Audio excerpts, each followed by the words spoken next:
we have been asking our pundits to pick their best 11s. So Nasser and Michael have been putting their heads together. Ebony and DK, who are in the pod, have been putting their heads together. Would you say your conversations were cordial and you were completely aligned in your way of thinking when you selected this 11? They were tetchy conversations, particularly as he was coming down the M3 this morning and I was ringing him and he was in the 40-mile-an-hour zone for about half an hour. But we got there in the end. He forgot the wicket-keeper as well, just, so he's going to have 200 buys. When you're having to think off the top of your head, and he's getting on a bit in years, it's just a bit of a struggle for him from time to time. What did we come up with? Our openers? 2, we've only picked 2. We only need So you're not going in with a keeper or any bowlers, you're just going to play 2 I'm sure we've got 11 in there somewhere. Well, we'll start with the openers and 2 then we'll go had to the excellent pod. tournaments. Obviously, Meg Lanning's set off at a blistering pace, and Chatley's done really well for the London Spirit, coming in for Heather Knight, so that's a good story. So there are 2 openers and we're happy with them. I think you're happy with them. Yeah, I'm happy with both of those. Good, we have a happy Nasser, that's encouraging. Right, to the pod where DK and Ebony, as I mentioned, are waiting.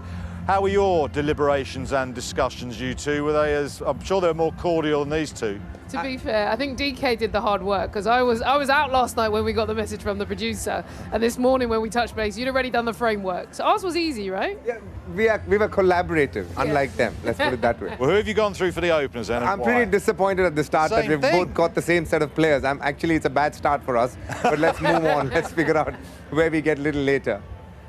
This is the new 100, ladies and gentlemen. We're playing 2 aside. We'll now move on to the middle order. Interesting choice of keeper for them.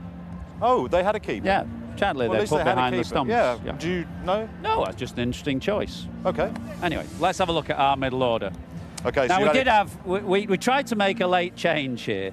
I was predicting that Sophia Dunkley would go well today, but she didn't. And we tried to make a late change by moving Litchfield up and Siva Brunt in and bringing Caps into the middle order. We were overruled by a producer who said it's too late, it's too much work for them to do in the trucks, so that's fair enough.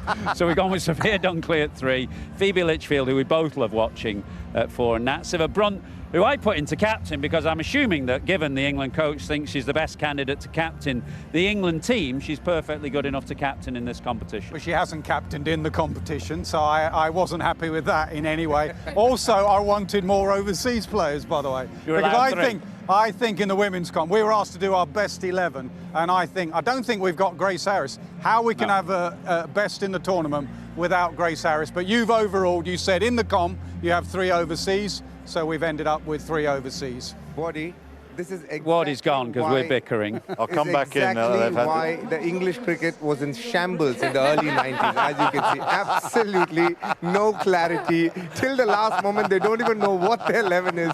And 2 elder statesmen fighting against each other, not sure who's going to be there. They're having a go at each other. I mean, if they've not won an Ashes in so many years, you can see exactly why. Those 2 men standing there don't help the cause.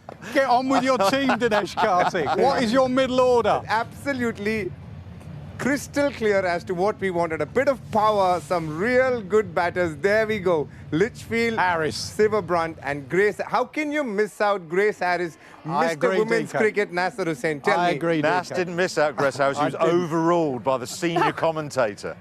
He wanted 5 overseas players. I said you can only have 3. On a serious note, I know we're going to do our men's team as well. On the men's side of the comp, I think the local domestic players have been on par with the overseas. I think there's only 2 or 3 overseas we've chosen. But in the women's, I think 5, 6, 7. In fact, most of them are Australians, unfortunately. But it just shows the dominance of Australians. We've had to miss out some serious cricketers that have put in performances. Right, what's next? The next picks from Michael and Nasser's. So we now move to Arlott, Sutherland, the all-rounder. Well, I thought actually the bowling choices were a bit easier, and I suspect I haven't seen what DK and Ebony have come up with, but I imagine when we go through to the final choices that the bowling a little bit easier. I mean, Annabelle Sutherland's had an outstanding all-round tournament, and Em Arlott's picked up wickets, and the bowlers really stand out a little bit, I think, in the women's game. There's some fairly obvious picks that I'm sure both of us are going to have. You agreed with that, obviously? Yeah, absolutely. Also, down the order, we want to make sure they get some runs. She's had a really good year, a really good tournament with ball, and also some useful runs down the order. Ebs, DK, what's next? Yeah, for us, I mean, I can't actually remember till I see it on the screen. But I think we had, if I remember, we Finger had on the Freya Kemp pulse, in there. Rainford-Brent. I couldn't remember, my brain, we did this early. But I remember we had Freya Kemp in there, first of all. I keep harking on about this, but I do think left-handers in that sort of finisher role are so vital. And we've seen, even today, the Brave moved her up the order. Bouchier, obviously she's batting slightly out of position here, but when you start to look at that, you would make that point actually, Nas, who are those sort of middle order type people who can score runs? You know, she's up for us as someone who can bat at any position. Yes, she likes to open, but at the moment she's not outpassing Meg Lanning and Chatterley. So we're happy, and we got that left-hand variation in there. Okay, so the opener's batting at 6 for them. Right, let's complete your lineup. Who have you gone for right at the end? Well, this was that point, really. I've finally got the keeper in there, Southby. Cross, brilliant all tournament. Courtine Coleman, brilliant in the power play. Also wanted a youngster in there, to be honest. We could have gone Eccleston, but Courtine Coleman, I think, has been one of the finds of the 100 in the last year or so. And as we've just seen about an hour or so ago, Lauren Bell, 4 for 6 in 20 deliveries. She's had a fantastic tournament. So I don't know if those two selectors in there see it any differently, but they are our bowling attack, DK. I'm just looking over at the pod where DK and Ebbs are waiting to just complete their 11, but the Southern Brave women... They'll get a few more Brave players in now. They're going to change it. They'll get the boys in the trucks working in hard. But they're just, Southern Brave women are just doing a bit of a lap here because obviously it's their final game of this year's astonishing 100 thus far. Right, you two, what you got for the last bit? Very similar bowling attack to what Ath and Nas have. We have Cross, we have Lauren Bell. We got some good pace bowlers, and Emma Arlett, who bats much higher there, tells you the depth in our batting. And how can you miss Sophie Eccleston, the star all-rounder, someone who's bowled brilliantly in this tournament as well, yet again. So we're very happy with our squad. Well, it seems a contented selection panel in the pod, less so out here in the middle. But Nas and Ath, DK and Ebony have been picking their best 11s of the 100. We've done the women. We are now into the men. Who are your openers?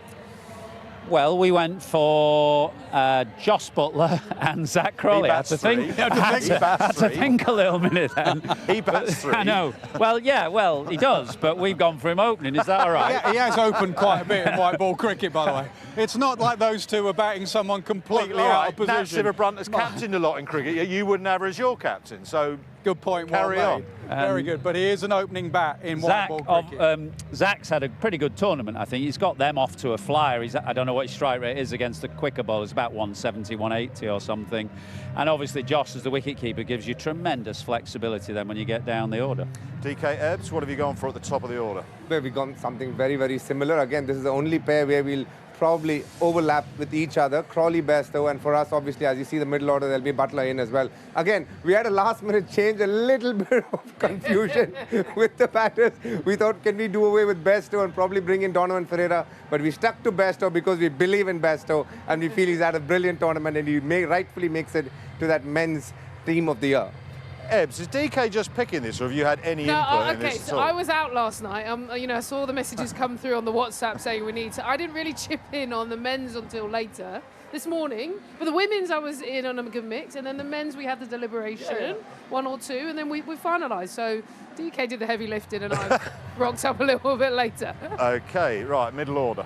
Easy for me, that. I mean, obviously, Jordan Cox, arguably the player of the tournament, and his fielding as well. That superb knock, the partnership with Sam Curran. So I'm not splitting those two up, the two invincibles.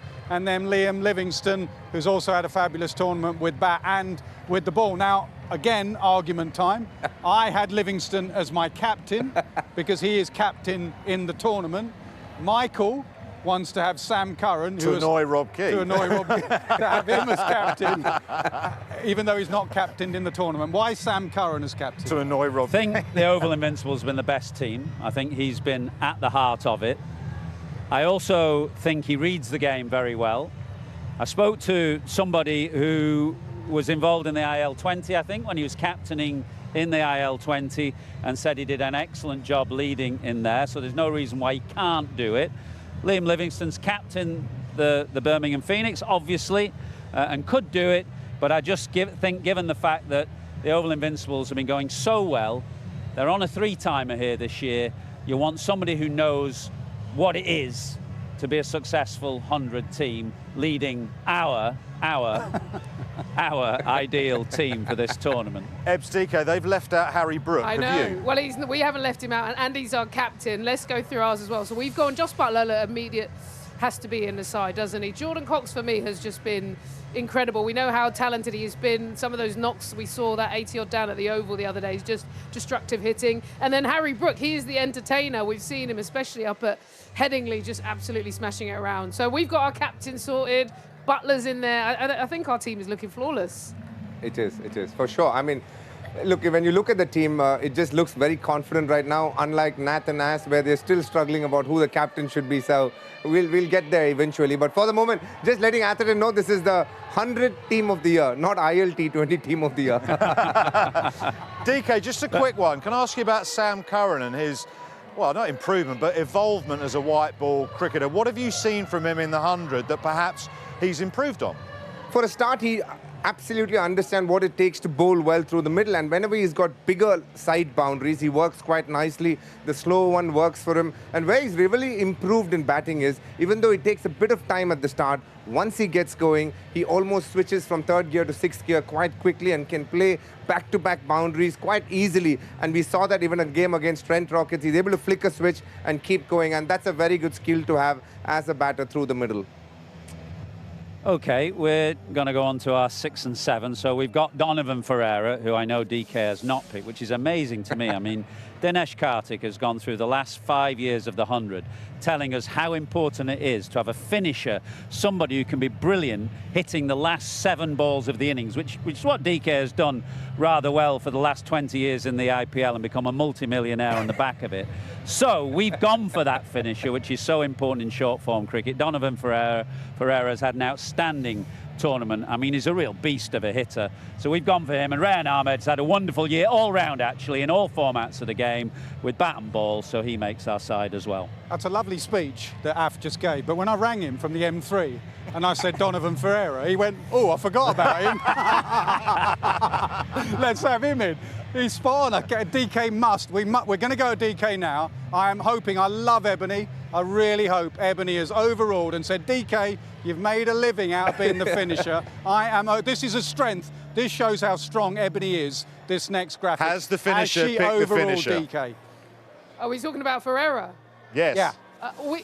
Blame the producer because we wanted to get the producer Ferreira now. in, but the producer said we could not change the graphic later. However, I'm very happy with us having, of course, Sam Curran, who's got the best moon ball in the game, actually. I love the way he's evolving his game. And Liam Livingstone, a bit of a comeback for him. You did a really nice interview, actually, where obviously he talks about leading the Phoenix in that incredible innings where he took down Rashid Khan, but also he was showing his hunger. I thought that was a nice interview. And I also think he's done enough now to get back in the head of the likes of Rob Key and those sort of people, right? I think he's in a good mind space, and when you give him an opportunity at one consistent spot, he's done quite nicely. And also, after such a tiring England-India series, Athers was given a long break. So the first half of it is busy fishing. And he has Rehan Ahmed at number 7 there, who's only batted at number 3 for Trent Rockets. I don't know what the logic is. He speaks about Donovan Ferreira, but whatever Donovan Ferreira does in the middle, Rehan Ahmed is going to be a stumbling block there for that Nas at 11 that they've got there. Okay, let's finish it off. What next? Pace. Yes. Some bowl, obviously another spinner.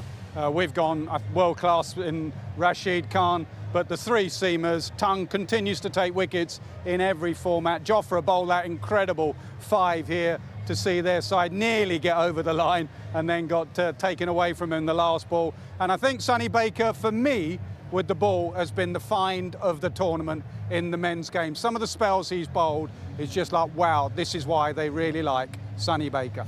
Ebbs, DK, finish off your side, please. There's a bit of synergy between the two of us because there's quite a few alignment there. We've got Jofra Archer and, of course, Rashid Khan, the spinner, Josh Tongue, and then Riley Meredith, who we'll see tonight with a better pace. So some synergy in terms of Khan, Archer and Tongue. Very impressed with how they continue. Archer's pace has been up there, the control. And, you know, I think England have managed him well and good to see him back. Riley Meredith, for me, I've loved this pace. He's got a bit about him. He's really led from the front. Unfortunately for Welsh Fire, he hasn't sort of been backed up round, but I think he's stood out as a key player. Yeah, he's been brilliant for Welsh Fire. They haven't done too well in the tournament, but him personally, I think, has done really well. And my last one is to Wadi. You are the judge and jury of this competition. Who do you think has a better 11 across men's and women's?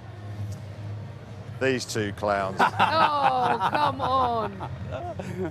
Wardy. Welsh Fire have won the toss and they will bowl. See you in a bit.